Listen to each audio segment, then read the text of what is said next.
Assalamualaikum warahmatullahi wabarakatuh. Welcome back in the wena, real in the Ramadan wena, berinde sama spesial guys kita in the night. Karena di belakang this is Habib Muhammad bin Ani. Assalamualaikum warahmatullahi wabarakatuh. Gimana di episode sebelumnya? Sehat Gus Bon. Oh alhamdulillah sehat Beb. Masih bertahan sampai sekarang puasanya lancar? Alhamdulillah lancar Beb. Pernah kemarin itu saya itu mau makan ini kan, mau makan. Diingetin sama teman saya. Okay. Jangan ini masih puasa. Alhamdulillah. Tapi sama teman saya dimakan. Berarti wajar nggak puasa? Iya wajar. Masya Allah. Itu teman yang harus ditinggalkan seperti itu. Itu toksik Beb. Iya, itu Thanos itu ngamuk gara-gara itu loh. Iya. Bukan Thanos apa Beb? Ini sebelum kita masuk topik ya, tapi ini karena ini ajib banget yang antum bilang tadi, masalah makan lupa di bulan Ramadan. Iya, Oke ya. Benar. Mumpung ini masih Bulan. akhir-akhir di Ramadan ya.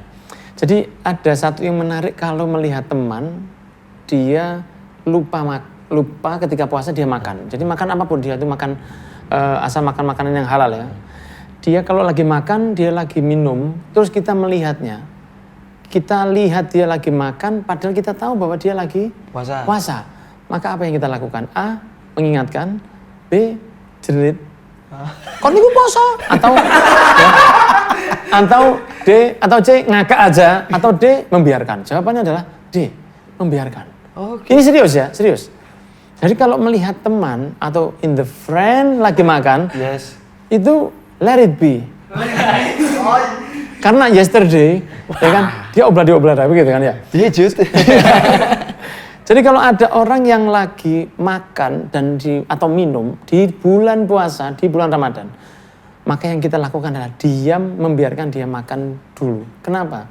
Karena kalau kita ingatkan dia, Mas, jenengan lagi puasa, kan the food is in the tele, you know what I'm saying ya, stuck in the tele. Apa sih tenggorokan nih? Truth ya, Game of Truth. Jadi makanannya lagi nyantol di tenggorokannya.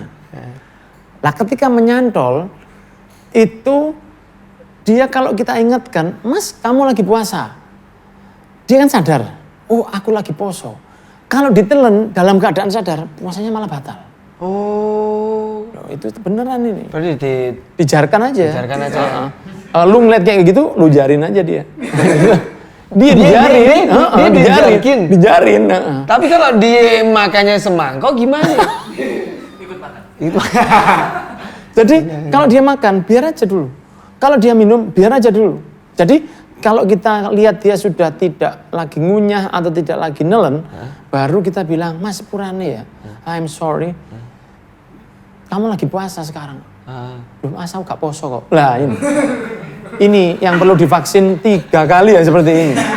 Jadi kalau dia lagi makan di dalam tenggorokannya ada makanan, kemudian kita ingatkan dia membuang dengan sengaja, oh iya aku poso, kemudian dipaksa untuk muntah, maka dia batal karena memuntahkan dengan sengaja. Jadi kalau ada makanan dimakan teman yang sedang dia puasa, biarkan aja dulu, let it be, biar aja. Sampai nanti dia udah selesai kira-kira nggak makan baru diingetin. Karena itu rezeki dari Allah. Karena kita memang kadang ada rasa hasut dari situ. Kok enak kon, kan begitu ya. Kon mangan sakarmu ya kecapan, aku gak. Mas poso, biar dia batalkan begitu nek. Jangan, biar dia makan dulu. Setelah itu nanti bisa dilanjutkan setelah pesan-pesan berikut ini. Nah, kebetulan kitanya bilangnya enak.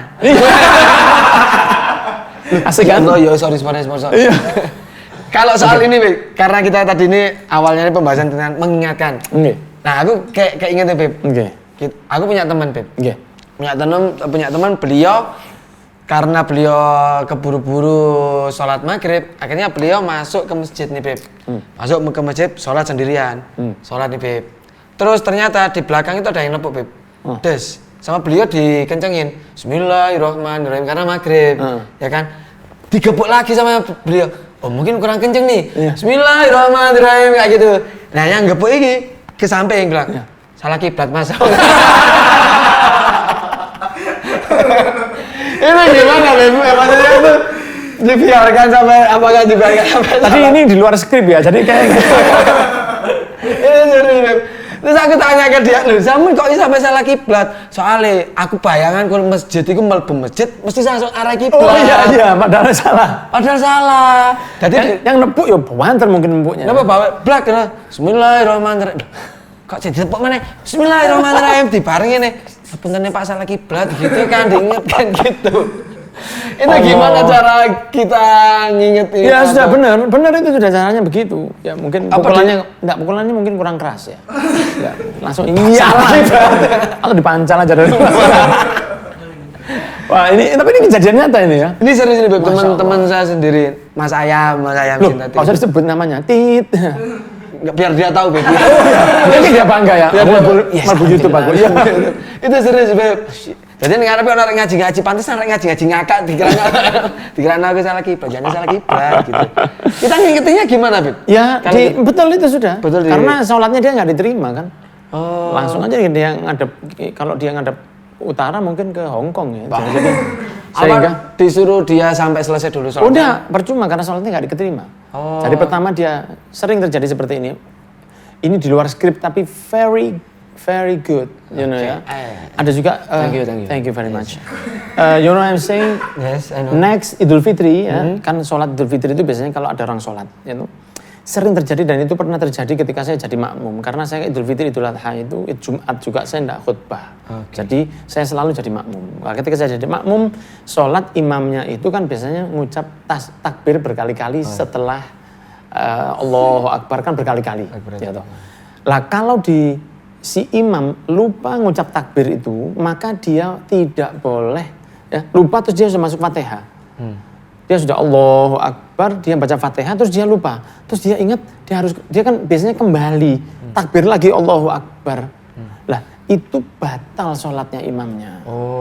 Jadi kalau sudah masuk ke yang wajib nggak boleh kembali ke sunnah. Takbir ketika takbir sholat Idul Adha, Idul Fitri itu hukumnya sunnah. Nah kalau sudah masuk ke Fatihah, nggak boleh dia balik ke. Lagi. Nah, jadi waktu itu Allahu Akbar, dia sudah Bismillahirrahmanirrahim, terus dilingno dhewe. Subhanallah. Lho panas sing ngene kan mesti mburi nih. Dilingno dhewe. Jare makmume, "Yo apa sih? Lho kan jangan ngomong." Jangan ngomong kan batal lah, kalau ngomong pisan. Jadi saya akhirnya gimana? Saya sholat sendiri, saya lanjutkan sendiri sudah. Saya niat pisah sama imam itu karena dia batal. Karena nggak boleh kembali. Itu juga sering terjadi yang seperti itu. Ngadep kiblat salah, ya harus diingetin langsung. Ngadep kiblat salah, tapi kalau Idul Fitri kan masih tidak ada masalah. Karena kalau misalnya batal, kalau makmum nggak tahu imamnya batal, kan makmumnya diterima semua. Masalahnya imamnya itu. Makanya Cak Imam, ya hati-hati Cak Imam. Nah ini ngomongin soal sholat ini, Beb. Kalau ngomongin soal sholat kan akhir-akhir ini aku punya teman lagi nih, Beb. Temennya akhir hari ini. Komunitas kan banyak, Beb. Iya. Terus banyak. Saya ini sering menampung curhatannya orang, Beb. Nah dia ini punya ayang nih, Beb. Ayang? Ayang. Oh, ayang babe. Ayang Beb. Ayang Beb. Maksudnya ayang Habib gitu ya? Ayang Beb gitu ya. Nah, sama ayangnya itu kalau diingetin, itu mau manut, Beb. Ngurut. Yang sholat. Apa deh? Yang sholat. Sampai sehari itu bahkan sampai 8 kali. Padahal kan kita wajibnya cuma 5 kali kan, Beb. Ada, ya. Yang sholat. Tapi kalau diingetin azan, Beb, malah jarang sholat, Beb. Jadi kalau nggak ada ayangnya dia nggak sholat? Nggak sholat. Itu kok nanggung gitu loh, Beb. Ya, iya sebetulnya kalau ini konco cap opo sih kayak gini. Cap gom ya. Sebenarnya ayangnya bagus banget ya kalau misalnya di nikah itu. Saya rasa begitu. Tapi kalau dia cuma sholat karena ayangnya, ya nanti kalau nggak ada ayangnya dia nggak sholat berarti. Berarti kalau nggak ada ayangnya dia nggak Ramadan, nggak puasa begitu. Wah ini yang perlu divaksin lagi. Ya karena kan kalau sholat kita karena orang, maka orang nggak bisa memberi kita sesuatu yang baik. Gitu. Yang bisa nolong kita kan hanya Allah dan Nabi Muhammad di hari kiamat. Tapi di satu sisi, selain pacaran haram ya, tapi kalau misalnya si perempuan tadi itu masih ngingetin dia, kadang-kadang bangun malamnya diingetin kok. Oh iya. Mas bangun malam sholat, gitu kadang-kadang. Sholat malam tapi gak subuh. Amblasnya itu biasanya begitu. Nah kalau misalnya si perempuan tadi memang dia suka ngingetin urusan agama, ya saya anjurkan teman jenengan tadi itu untuk segera menyelesaikan di pernikahan saja begitu ya. Karena kalau lama majunya nggak dicepatkan, akhirnya terjadi seperti teman saya di Malang punya Vespa itu. Ngapain temennya? Dinikah orang akhirnya begitu loh. Yang siapanya dia? yang perempuan itu loh. Itu saya pernah dengar. Itu bukan pernah dengar, pernah ngalamin. Pasti saya yakin akan ada yang terbaik untuk panjenengan lebih baik sebentar lagi insya Allah. Amin. Allahumma amin. Nah, kalau katanya kalau kita jaga sholat nanti jodoh kita akan dijaga kan, Beb? Benar. Kita akan dijaga. Cuman gini, Beb. BEIB ya. Astagfirullahaladzim. Tapi banyak orang tuh mesti ketika ini bulan Ramadan terus Idul Fitri itu nyuruh Beb. Nyuruh apa itu? Nyuruh dalam artian nggak rapi ya. Kayak gitu. Mesti itu penyakit lama memang. Nah, kapan rapi? Kayak kapan nikah? Kan kadang kayak gitu. Ya aku ya kepingin, tapi aku ya apa kondisinya dewe anaknya rapi ambek awakku dewe. Loh, nggak bisa. Nah, itu kalau dalam bahasa Inggrisnya question with no solution gitu ya. Maksudnya pertanyaan tanpa solusi. Saya rasa itu cuman iseng aja ya. Karena kita tahu bahwa orang Indonesia ini ramah, ya, suka menolong, ya, rajin menabung, dan suka tanya kepada sesuatu hal yang tidak perlu. Ya seperti itu contohnya. Mestinya contohnya kita pulang sekolah, itu kadang-kadang tanya, pulang sekolah mas, lah pas kasih seragam itu kon dia kemarin macul lah. Itu kan begitu. Kadang-kadang, lo iya kadang-kadang begitu.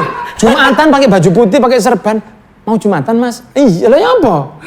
Kadang-kadang kita sering tanya begitu dari pasar, padahal sebenarnya dalam Islam itu tanya-tanya yang basa-basi yang menjurus ke pribadi itu sebenarnya tidak diindahkan.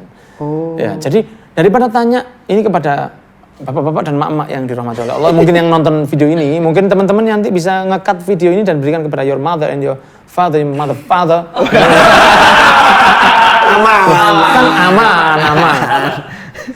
Itu bahwa pertanyaan kapan nikah, kapan anu, itu sepertinya hanya cuman iseng aja ya. Padahal bagi saya lebih baik kalau kamu belum, saya carikan. Nah, itu yang terbaik. Boh, yo ini solusi. Nah, kalau misalnya kamu belum nikah, maka aku ono arek ayu tapi pinter belah pitik. Nah, itu kan baik. Kita bisa mungkin in the chicken nanti kan. Saya bisa carikan kamu. Ada ngapain jangan cuma tanya aja. Seperti ada banyak dakwah itu yang lebih baik kalau dengan action. Contohnya begini. Ada teman yang terjerumus kepada riba ya, walaupun berbunga tapi bukan berbunga di hati. Jadi kalau riba itu mereka orang yang kena riba itu mereka tidak perlu ditanya tentang Allah Ta'ala fi kitabihil aziz wa huwa asdaqul qailin. Tidak perlu itu mereka yang terjerat di situ butuh uang segera bayar ke bank supaya dia bisa aman. Nah, dakwah kepada orang yang membutuhkan duit ya dibantu duit bukan dibantu ayat. Mereka tidak tertarik dengan itu. Ya toh? Ada beberapa orang, bahkan Nabi Muhammad SAW tadi sore ini saya ada kajian kitab Riyadhus Shalihin. Rasulullah SAW caranya untuk mengajak satu kampung masuk Islam itu pimpinan mereka diberi kambing hadiah sangat banyak sekali, bahkan hampir ribuan, satu orang. Nah, beliau datang ke kampungnya mengatakan masuklah kalian kepada Islam karena Nabi Muhammad telah memberi saya kambing dan dia telah memberi sesuatu yang tanpa takut menjadi miskin. Sak kampung masuk Islam. Gara-gara apa? Kambing. Rasulullah tidak mengatakan Allah Ta'ala. Ada beberapa orang yang dakwanya dengan cara-cara seperti itu. Seperti Rasulullah SAW dengan seorang pegulat yang bernama Rukana. Itu ketika Rasul melihatnya, Rasul mengatakan, Rukana kamu gak mau ikut saya? Kata Rukana, the champions of Arab waktu itu ya. Dia MMA, UFC semua ikut waktu itu. Dia belum ada. Oh iya belum. Dia juara tapi. Juaranya Arab. Bahkan dia kalau berdiri di atas karpet seperti ini, karpetnya ditarik. Bukan beliau yang jatuh tapi karpetnya yang robek. Saking kuatnya kuda-kuda rumahnya itu. Ya. Nah, sehingga Rasulullah SAW mengatakan begini, Rukana kamu gak mau masuk Islam. Kata Rukana, emang apa tandanya bahwa kamu benar-benar Nabi yang diutus akhir zaman? Rasul gak begini, saya punya ayat, saya bisa ngomong hadis, saya bisa mukjizat, enggak, ditantang gulat, saya gulat sama kamu. Loh Rukana mengatakan, loh aku ini Rukana loh Pak. Kata Rasul, ya sudah ayo. Kalau kamu kalah, kamu malu loh dilihat sahabatmu. Loh mari. Ketika Rukana berdiri sambil ya iseng pikir aku ngelawan orang. Kan Nabi Muhammad itu orangnya tinggi, ganteng, putih, bersih, bajunya bersih. Terus lah Rukana ini ya bajunya begitulah, cuman camping. Dia bilang kalau kamu kalah kamu malu Nabi Muhammad. Ya coba aja kamu malu. Kamu malu semen. Setiara iki ndelokane lho. Ndelok ndekne lho aku isin keliru. Coba aja kamu maju. Kalau keliru malu ya apa sih? Ya kan agak typo beliau. Iya tipu. Aku tipu. Coba aja kamu maju kata Nabi. Tahayya kata Rasul. Siap-siap kamu. Diketawain sama Rukanah. Kamu nyuruh saya siap-siap. Kamu yang akan saya banting. Ketika maju, tahu-tahu Rukanah dibanting sama Rasul. Tahu-tahu lihat langit. Dia bilang, loh gimana ngopo? Loh kamu saya banting kata Rasul. Saya kan sudah bilang siap-siap lah. Dia berdiri lagi, loh aku mau turun pemanasan. Itu alasannya orang lama. Iya. Kalau main PS, stiku rusak. Ya.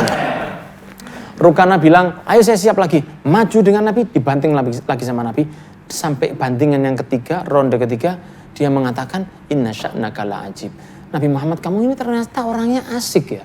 Orangnya kamu ini ajib, kamu ini menarik sekali. Karena ternyata kamu bisa ngalahkan saya. Walaupun saya ini selama ini digembor-gemborkan di semua sosmed yang ada. Pakai kayu dulu. Ya. Bahwa saya adalah juaranya. Ternyata kalah dengan kamu cuma 3 bantingan. Dan akhirnya Rukanah pun masuk Islam dan mati syahid. Ya. Jadi ini cara Rasul mendekati orang yang dilihat sama Rasul, oh ini pegulat, ya didakwai dengan gulat. Nah, orang yang jomblo ya didekati dengan bantuan, begitu loh. Bukan pertanyaan yang Kapan tanpa nikah? solusi. Kapan nikah? Kemudian kalau sudah nikah, kok belum punya anak? Padahal ini pertanyaan yang sangat Tersinggung mungkin tersinggung. banget ya. Jadi saya sendiri kalau saya lagi membuat kajian, saya jarang menggunakan contoh anak. Saya lebih contohkan ke keponakan. Misalnya kita punya keponakan.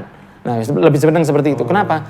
Karena orang yang tidak diberi keturunan oleh Allah itu adalah salah satu yang masyarakat kita masih mempertanyakan kenapa kok tidak bisa punya anak.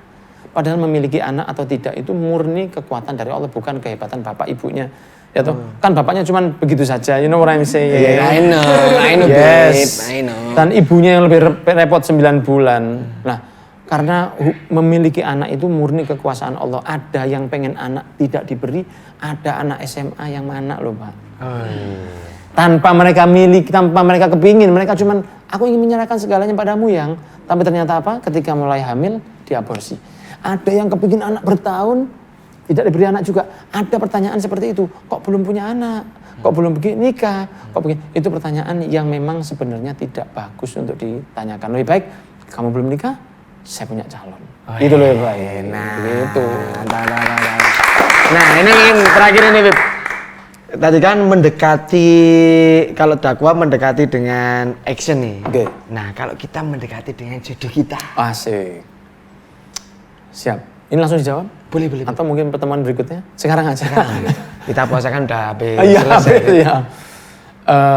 Ada kadang-kadang saya sering ditanya di DM saya di Binanis itu loh, Mas, di Instagram saya itu loh. Oh yang followernya beli itu ya? Iya. Saya punya alamatnya kalau beli 10.000 dapat. Jadi sering saya ditanya di Instagram saya, gimana caranya supaya kita bisa tahu bahwa dia adalah jodoh kita. Ini what kind of question gitu loh bagi saya. Ini pertanyaan apa ini? Bagaimana saya bisa tahu bahwa dia adalah jodoh saya? Wong belum nikah ya enggak tahu. Bagaimana caranya supaya mengetahui bahwa rujak yang merek A misalnya, ya, rujak di warung A itu bagus. Ya kalau belum kita mencicipi, maka kita enggak tahu. Oh baik, oh ini yang rujak yang saya cari, ini makanan yang saya cari. Kita nggak tahu sebelum kita mencobanya, ya itu kan yang dikatakan di dalam buku-buku Never Too Late, ada tulisan di situ. Pokoknya apa? Pokoknya orang bahasa Inggris gitu loh. Nah maka kita tidak bisa tahu kapan dia jodoh kita sebelum kita nikahin dia. Jadi it's a B-U-L-L-S-H-I-T, ya kalau orang B-U-L-L-S-H-I-T bukan kebusial. Iya. Kebusial ya, kebusial itu. Kebusial. Kalau seseorang mengatakan saya sudah tahu bahwa ini jodoh saya, nggak ada. Mana caranya orang bisa tahu? Ini bukan BMKG Pak. Mengetahui jodoh, ini jodoh saya. Ini contohnya bahwa ini saya tahu bahwa dia jodoh saya. Nggak bisa tahu sebelum dikatakan saya terima nikahnya Sri Wulansari Mangkubotolimo dengan mas kawin sekian. Itu saya baru tahu, oh ini jodoh saya karena dia sudah nikah. Apakah dia akan menjadi soul in the mate dengan saya? Apakah cocok dengan saya atau tidak? Tetap juga enggak tahu. Maka lupakan tentang mengatakan bahwa saya tahu bahwa ini jodoh saya, nggak bisa. Kalau belum saya terima nikahnya, belum tahu bahwa itu jodohnya. Bisa jadi sudah hampir banget ternyata jodohnya orang. Iya. Yeah. Begitu. Kita tidak tahu, maka tidak tahu walaupun sudah cocok sekali. Ya toh, kukira kau dan aku jadi kita, ternyata tidak bisa. Nah, kenapa? Karena belum jodoh. Kalau sudah akad baru tahu itu jodohnya. Maka bagaimana mencari jodoh yang terbaik? Yang pertama pastikan dia manusia, ya toh. Yang kedua, karena kadang-kadang ada nebula juga, ya toh. Kita harus tahu bahwa yang pertama dari karakter yang kita pilih adalah masalah agamanya. Karena kita tidak menikahi seorang yang sekedar cantik saja, karena cantik bisa jelek. Ya, cantik itu bisa tidak selamanya, not forever gitu ya. Yes. Sekarang cantik tapi 20 tahun yang akan datang, she's not the same. Yes. Ya, she's pretty but she's not like 20 years ago. Yes. Ya, kalau sekarang dia mungkin masih rambutnya hitam. Mungkin disemir jadi pirang, tapi mungkin 20 tahun lagi tinggal pirang hiji. Jadi kalau kita masalah fisik, itu fisik akan berubah, fisik itu akan ada akhirnya. Dan fisik tidak mendidik anak kita, gitu. Yang mendidik anak kita adalah agamanya. Tentu seorang muslim pengen anaknya itu pintar ngaji, pintar sholat, gitu. Apapun yang jadi karir kita, itu jangan sampai kita itu menjadi seorang yang tidak ada hubungannya dengan agama. Menjadi seorang YouTuber, ya sholatnya tetap. Menjadi seorang influencer atau influenza, tetap. Menjadi seorang pejabat, ya tetap sholatnya. Apapun yang kita lakukan, kita tetap ibadah. Yang didik anak kita bukan bodinya. Ya toh, seperti ada body gitar Spanyol. Ya. Ada gitar gambus, Pak. Ada. Ya. Itu gitar cilok namanya. Body tidak akan mendidik anak kita. Ya toh, body tidak akan mengajarkan adab ke anak kita. Karena kalau sudah menikah, itu bukan kita yang lebih banyak dengan anak kita, karena yang lebih banyak dengan anak kita itu adalah calon atau istri kita nanti. Yaitu dia yang ada di rumah, dia yang membangunkan anak-anak kita, dia yang menyiapkan sarapannya, dia yang menyiapkan sekolahnya. Kalau ada kesalahan dia mengatakan, hei jangan begini, jangan begitu. Bapaknya mungkin sudah kerja, pulang kerja sudah kesel, mungkin tinggal nyemproti kenari. Kita tidak akan sempat untuk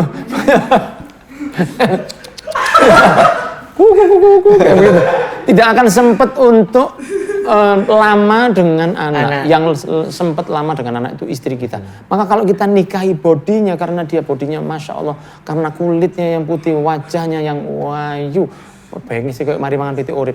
Luar biasa. Kadang-kadang begitu kan, wajahnya putih, pengen sih abang, padahal kini ini Iran, kayak bendera Irak, Pak. Seperti itu. Jadi cantiknya akan berkurang, dan kita laki-laki, you know what I'm saying, kita di sini laki-laki semuanya, kita itu kan mungkin saat ini kita melihat satu, kita normal. Jadi kita senang sama laki, sama perempuan. Kita laki-laki, maka kita senang dengan melihat wanita cantik. That's normal, ya toh. Kita normal aja. Kalau sudah senang dengan laki-laki itu tidak normal, kan begitu ya.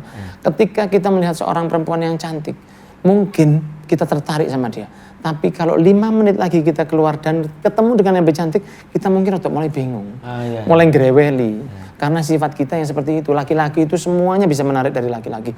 Bahkan di kitab fikih dikatakan, bayangan seorang wanita yang diidolakan oleh seorang laki-laki, itu bisa membuatnya berfantasi gak karu-karuan. Makanya perempuan itu dilarang menggunakan pakaian yang terlalu terang, ya warna putih misalnya. Kalau misalnya ini sudah hampir habis Ramadan ya, sebaiknya kalau ke masjid itu perempuan tidak pakai baju putih, rokoh mukenanya putih, lebih baik mukenanya itu yang lebih gelap hitam, karena akan ada penampakan jika ada lampu sorot dari belakang itu tadi. Oh iya. Sehingga laki-laki itu bisa berfantasi macam-macam. Maka laki-laki nikah yang pertama dipilih adalah dari agamanya, kemudian dari nasabnya, ya toh, dia keturunan orang baik, bapak ibunya sholat, itu perlu diperhatikan.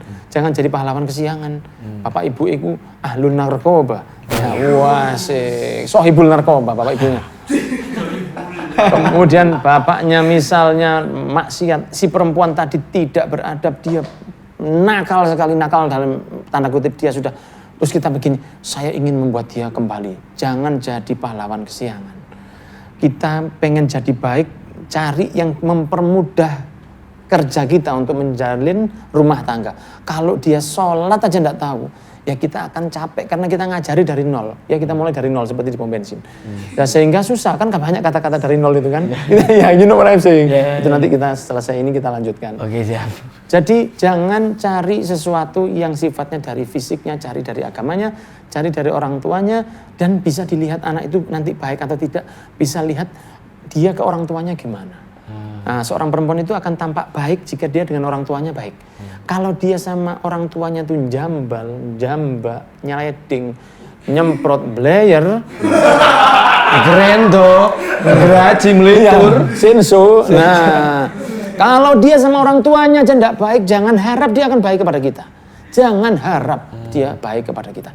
Lihat agamanya, lihat ke orang tuanya, lihat nasabnya, keturunannya bagaimana. Kemudian boleh setelah itu parasnya dan hartanya. Jangan pertama hartanya dulu, harta bisa habis. Jangan parasnya dulu, parasnya bisa berubah. Karena kalau agamanya baik, semua itu jadi ngikut lebih baik. Saya doakan supaya dapat yang the best of the best. Amin.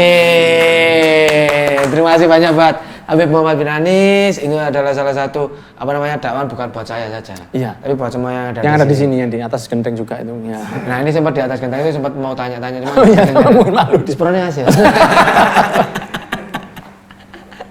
Terima kasih. Jadi mungkin buat teman-teman yang ada di sini, kami doa juga ingin mengucapkan selamat Hari Raya Idul Fitri, karena sebentar lagi Hari Raya Idul Fitri. Mohon maaf lahir dan batin. Nah, ucapan yang terbaik ketika Idul Fitri itu apa, Beb? Biasanya kan taqabbalalahu minna wa minkum taqabbal ya karim. Iya.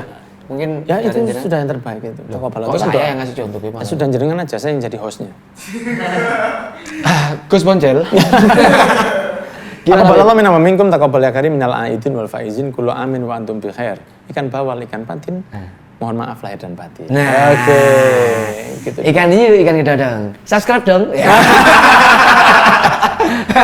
Terima kasih banyak. Jangan lupa di follow Instagram dari Habib Muhammad bin Anis di @bin.anis dan Mas Boncel. @Rizky Boncel. Passwordnya sama seperti yang kemarin sudah kita share. Jangan lupa buat di subscribe dan juga di follow Instagram jadi Realism Rizky Seven. Terima kasih banyak. Mohon maaf jika ada salah kata dari kita. Semoga kita dipertemukan di bulan puasa, di bulan Ramadan, di bulan Sya'ban yang akan datang. Amin. Semoga Amin. ilmu yang sudah di-share oleh beliau bermanfaat buat kita, buat amal jariah buat beliau juga. Amin ya Rabb. Di depannya. Terima kasih banyak. Mohon maaf jika ada salah kata. Sami-sami ngapunten juga mas-mas yang di sini ganteng-ganteng, luar biasa. Ganteng-ganteng kan mas-mas. Mas-mas. Ganteng-ganteng. Terima kasih semuanya, semua juga para pemirsa. Insya Allah kita bertemu dalam keadaan yang lebih baik. Amin. Terima kasih banyak. Assalamualaikum warahmatullahi wabarakatuh. Waalaikumsalam warahmatullahi wabarakatuh.